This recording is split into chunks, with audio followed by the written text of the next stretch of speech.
Hi and welcome back. What do you do with the sweet potatoes that you dig up that you cannot store? Let's say your pitchfork or shovel went straight through a sweet potato and cut it in half. I'm going to show you one way that you can go ahead and utilize those for longer term storage because you're not going to be able to just store the tuber in a cool, dark place.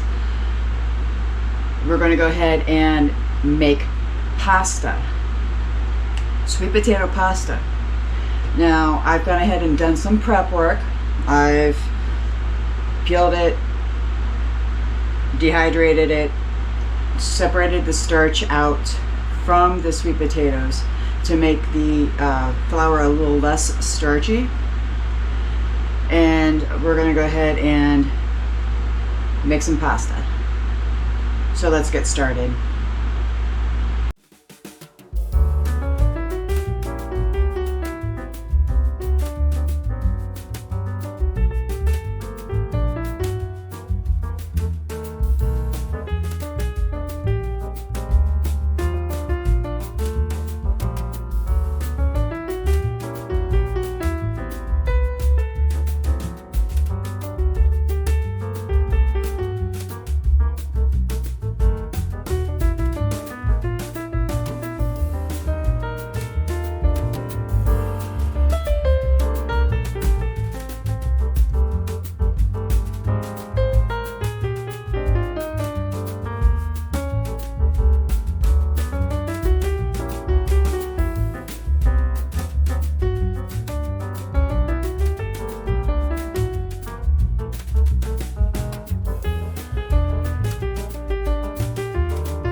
Now, I have gone ahead and got these completely dehydrated. Okay, we're going to go ahead and run these through a smaller blender, so that way we have more of a flour or a powder to be able to add this to the pasta mixture. Because whenever it dries, it clumps up. Didn't take that long. Took about 6 hours on 140. It's easier to put this into something with a wider mouth and then pour it into a blender. Depends on the type of trays you have. These I had from another type of dehydrator that I got from a garage sale. I still have it. It's my backup, but I love this one.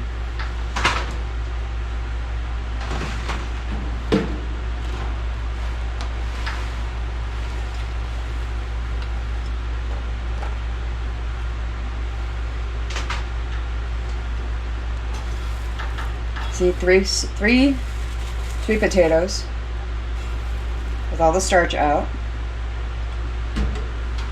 Let's go ahead and remove everything so we have more counter space. All right, let's see how much 3 Full-size sweet potatoes will get you.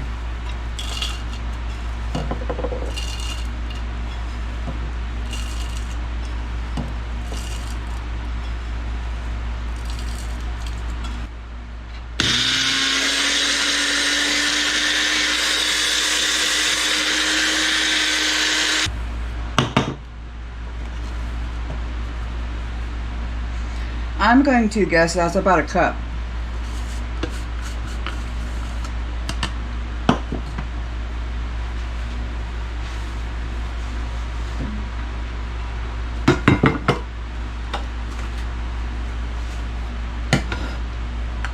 Maybe that's half a cup. Another half a cup. So that is 1 cup of sweet potatoes.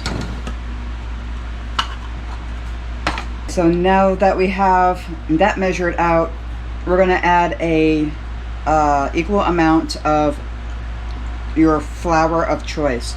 We are using gluten-free flour. You can use regular flour if you are not gluten sensitive. So we're going to go ahead and use Higher Harvest by HEB.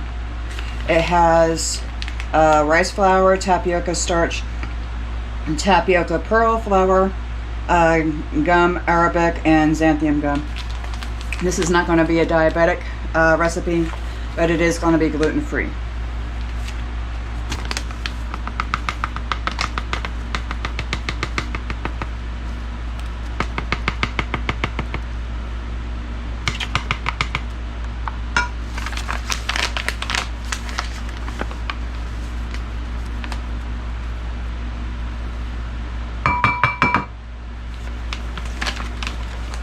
Okay, we're going to go ahead and combine these. We're also going to add a little bit of salt, about 1/4 of a teaspoon. I recommend regular sea salt with this. It has more minerals in it and it's better for you.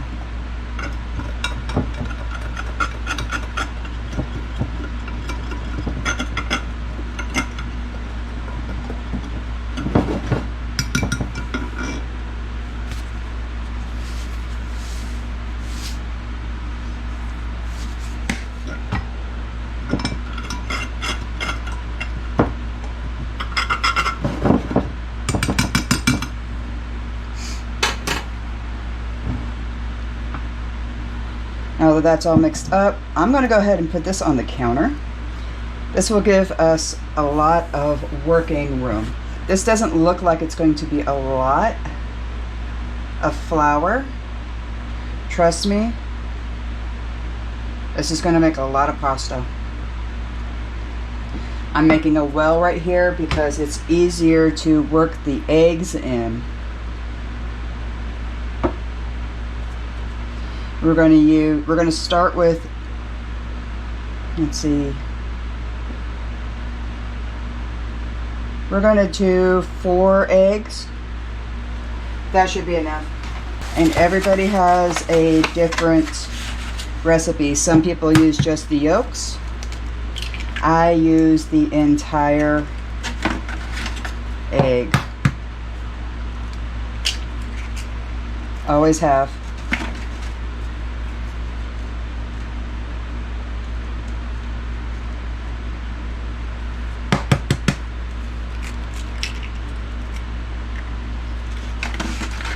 And it's not a mess if it's in Grandma's kitchen, it's gonna be a mess. But quickly, with clean hands,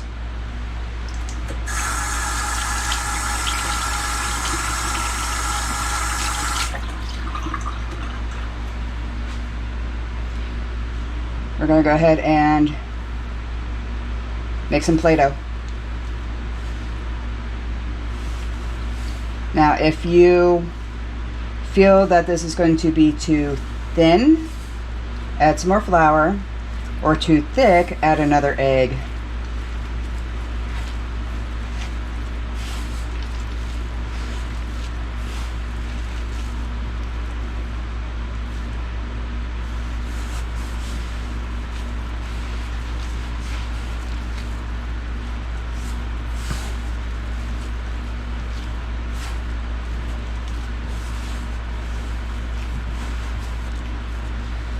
4 seems to be perfect.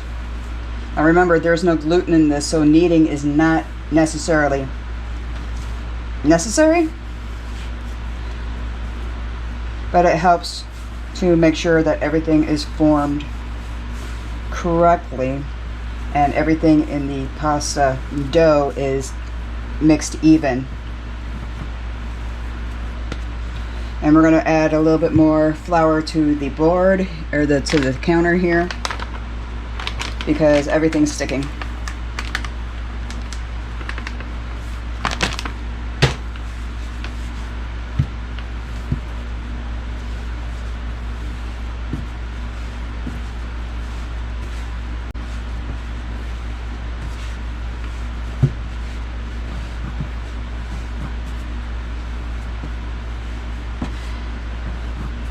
Now, there's different types of pastas. You can roll this out and cut it into fettuccine. If you have a pasta, one of those pasta makers, you can make spaghetti, you can make lasagna sheets. Today, we are going to do what's called, let me pronounce this right, gnocchi. Gnocchi is a potato pasta, and since we're using sweet potato, it's kind of similar. But this is the gnocchi are the little thick pastas.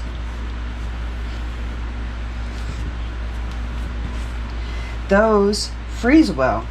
So if you make fettuccine or spaghetti or sheet lasagna, anything like that, those I recommend to dry. If you do make them and you don't have a drying rack, use a hanger and your shower curtain rod. It'll dry in about 2 days. And now that we have this as smooth as we can get it, let's go ahead and form the pasta.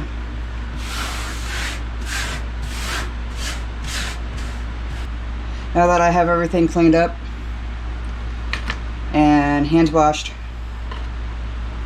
to a point, we're going to go ahead and take small chunks and make like little sausages.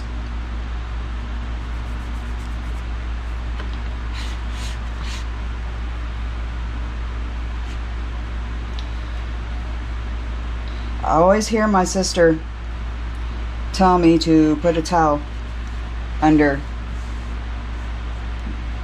the cutting board so it doesn't move. It still moves. So hush. Okay, now that we have a good sized log, I'm gonna go ahead and cut a little bit of it.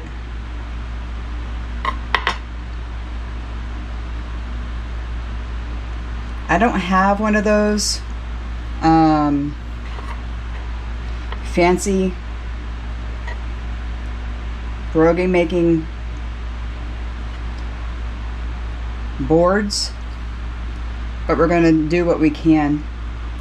What you want to do is you want to cut a little bit of this off, about a ½ inch, pull this away, and then we're going to go ahead and smush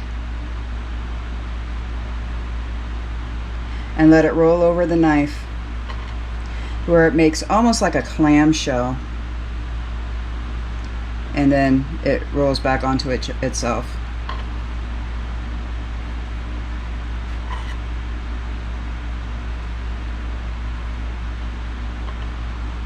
If you get a little bit extra, just add it.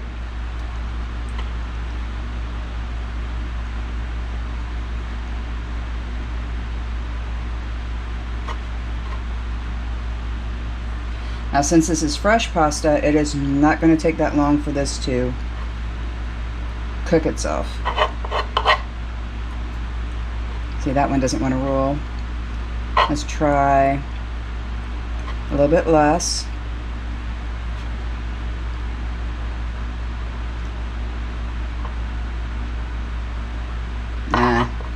Well, hand form this one.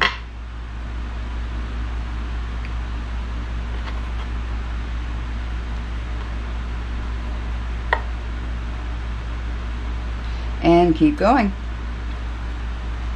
Now this is going to take me a while. This is a lot of pasta. Think about it. This is one piece of the pasta. That is a lot of pasta.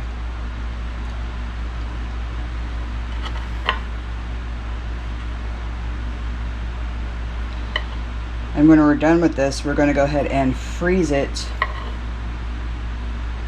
individually and then put it in a bag for storage. Just like putting it on this dehydrator thing right here, we're going to go ahead and stick this into the freezer for a few hours, and then this will not stick to each other whenever we put it into a bag for later storage.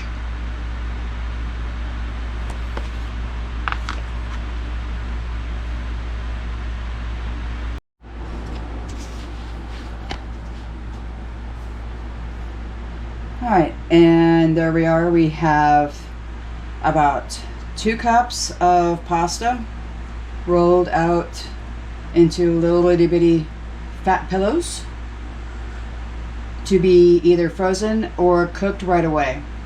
Do it that way you can go ahead and store them for the later use.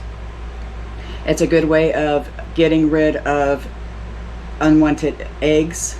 Instead of trying to figure out how to water glass your eggs, go ahead and make everything. That is an option.